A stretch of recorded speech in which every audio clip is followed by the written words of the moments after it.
안녕하세요. 당신의 성공을 믿고 응원하는 최민웅입니다. 반갑습니다. 부동산 명도는 용산 재개발 명도 과정에서 6명이 사망하고 24명이 부상당한 대참사에서 알 수 있듯이 개발 사업자들이 어려워하는 일입니다.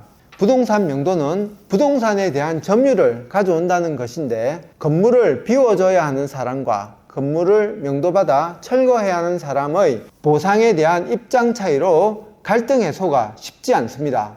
이번 영상에서는 두 가지 사례를 통해 명도로 고생했지만 사업에 성공한 사례와 명도를 빨리 했지만 그로 인해 곤란을 겪는 사례를 살펴보며 명도에 대한 제 생각을 이야기해 보겠습니다. 동네 롯데캐슬퀸 개발 사업은 공사 착공과 분양을 하기 위해 33명의 상가 세입자를 내보내야 했었는데, 대부분의 임차인들과는 명도와 관련해 확정 판결의 효과가 있는 재소전 화해를 해놓은 상황이라 특별한 갈등 없이 원만히 명도를 완료했지만, 재소전 화해를 끝까지 거부하며 말로만 적극 협조하겠다고 하며 계약을 연장한 업체는 결국 명도를 필요로 하는 시점이 오자 임대차 계약 기간이 종료되었음에도 명도 소송과 집행에 시간이 걸린다는 점을 악용해 명도를 거부하며 버티다 결국 보상금 13억을 받아 나갔습니다. 저는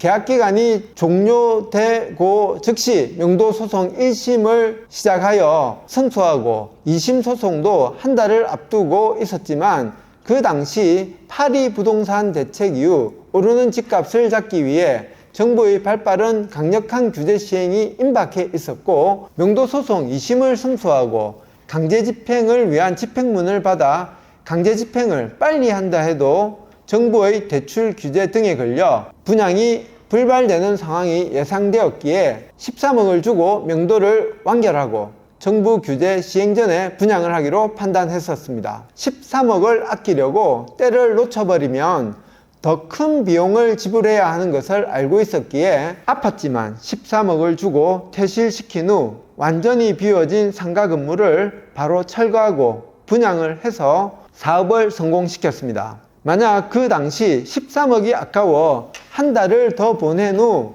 2심 선고 후 강제 집행을 통해 명도를 완료하고 분양을 했더라면 시행이 예정되어 있던 정부의 각종 규제로 인해 동네 롯데캐슬퀸 개발 사업은 흥행에 실패하고 더 큰 대가를 지불했을 것입니다. 제 기억으로는 5년간 5억 정도의 임대료를 받았던 업체에게 나가달라고 13억을 준 것은 힘든 결정이었지만 사업적 판단으로는 옳은 선택이었다고 생각합니다. 부동산 명도와 관련해 비슷한 규모의 개발 사업장에 대한 다른 이야기를 해보겠습니다. 제가 동네 롯데캐슬퀸 사업을 시작할 때 주변에 부동산 개발 사업을 처음 하시는 분이 저랑 비슷한 시기에 비슷한 규모의 주상복합 개발 사업을 시작하셨습니다. 그분은 제가 명도로 고생하고 있는 것을 잘 알았고, 부동산 개발 사업에서 명도를 잘못하면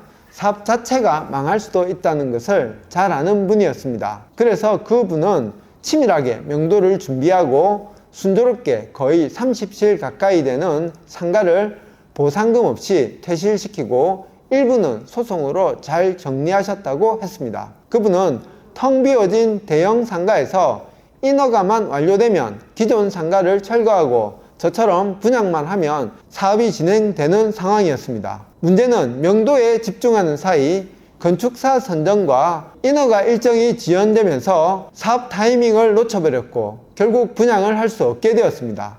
그리고 7년이 지난 현재까지 명도 완료된 빈 대형 상가 건물만 바라보며 분양 경기가 돌아오길 바라며 대형 상가를 공실로 두고 있습니다. 문제는 어림으로 생각해도 상가 임대료를 30실 기준으로 매월 4천만 원 정도 받아오던 것을 명도 완료로 인해 임대료를 받을 수 없는 상황이 되었고, 기존의 상가 건물 대출 이자로 2천만 원 정도 지출이 있었다고 가정해보면 매월 4천만 원 수입에서 2천만 원 이자 내고 1천만 원 정도 비용으로 썼다고 하더라도 1,000만 원 정도 수입으로 생활했을 건데, 임대료 4천만 원이 영원이 되고 대출이자 2천만 원은 고정이고 생활비 1,000만 원은 본인 돈이나 대출로 충당하며 비어있는 상가 건물을 관리하고 화재 보험료와 세금을 내야 한다면 매월 1억 가까운 손해를 감수하며 7년을 보냈을 수도 있겠다는 생각을 했습니다. 명도는 성공했는데